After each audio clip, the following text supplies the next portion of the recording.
An English duke has a large estate in the countryside, with sprawling fields, forests and farms. His vast lands are worked on by the peasantry, as they have worked these fields for generations, and his family's wealth has grown year after year.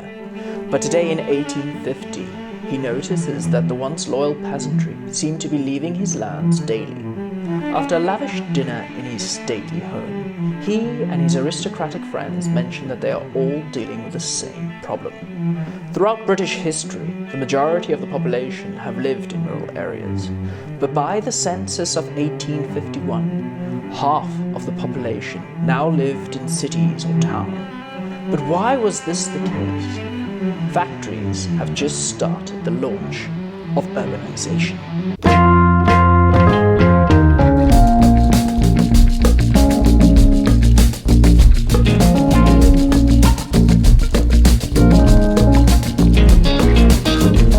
Hello and welcome to the channel. I am the Knight of History and this is part number 1 of a 5-part series that's brand new, all about the age of Reformation. We're going to start out with urbanization, so please enjoy this fascinating period of history in the 19th century. It has such evident impacts on our daily lives.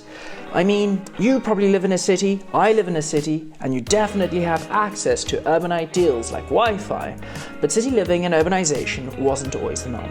So please, don't forget to like, comment, and subscribe. Now let's get into this. The historical cottage industry, where people made goods in their homes or workhouses, had begun to collapse. Instead, people were moving into the factory lives, which required hundreds, if not thousands of people to work there at once.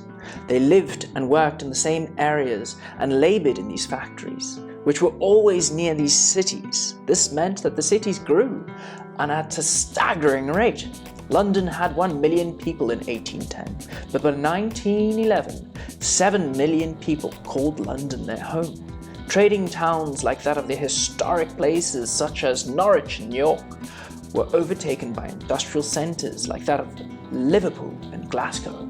Towns like Middlesbrough, a small farming village of 25 people in 1801, grew to a staggering 19,000 in 1861 because they began to produce iron and steel, hauling in workers from around the country.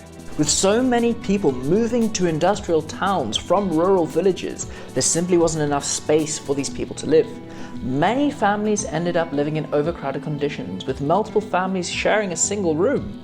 By 1847, an investigation revealed that on Church Lane in East London, 1,095 people lived in just 27 houses. That's an average of 40 people per house. The poorest of these new arrivals into these industrial cities ended up renting cellars to live. Dark, cold, wet, lack of fresh air, and being below ground, exposed to frequent flooding. Simply terrible conditions. This led to the poorly built terraced houses being built back to back, tightly packed into a small area, leading to no backyard and often very little in terms of natural sunlight. We must remember, at the start of the 19th century, only the very wealthy people's homes had running water and sewers. For the poor, a whole street of houses had to share a single water pump and a toilet. In some cases, city inhabitants had to get their water from rivers. The rivers were used as sewers and dumping grounds for waste, which meant that disease like typhus and tuberculosis, as well as cholera, spread with ease. With disease comes death. The death rate increased in these towns from 19 out of every 1,000 to 20 out of every 1,000. That's a 1.6% increase that you will die just because of where you live. The great event of 1851 was known as the Great Stink. The fetid and rotting human waste lay on the banks of the River Thames in London, and in the summertime it heated up so much that Parliament itself had to be suspended because of the smell. Eventually, a man called Joseph Bazalgette was commissioned to construct new sewers to take away this waste. With so much disease and waste going around, something had to be done. But whose responsibility was it to actually clean up this mess? Some people felt it was the local government that should step in and tax the individuals and use the money to clean up the cities. But the idea that won was that The activity should be carried out by private individuals or businesses, giving birth to a philosophy known as laissez-faire government, leaving society to function on their own with very little or no government involvement at all. Social reformers used statistics to challenge the laissez-faire assumptions, the best known of which was, of course, Edward Chadwick, who in 1842 showed a clear link between the poor living conditions and the disease and death.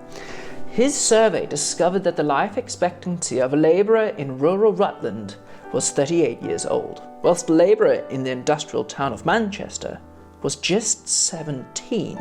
Remember here, of course, that doesn't mean that you're going to die at 17 years old. Not everyone's going to die at 17. People lived much older and probably died much younger. What it did mean is that the probability of infant deaths was much higher in the industrial areas compared to those of rural areas. With these findings presented to the government, they were shocked. At this time, science wasn't as advanced as it is today. People didn't understand where these diseases were exactly coming from. There was a theory known as the miasma theory, bad air spreading disease. But it took a physician, John Snow, who actually knew quite a bit, to follow outbreaks across London to identify that cholera did not come from bad air, but was actually a waterborne disease. The miasma theory may not have been correct, but it did suggest that dirt, decay, and waste needed to be cleared by British towns and cities. By 1835, the Municipal Corporations Act actually introduced elected town councils, which were the very first form of local government in many industrialised towns.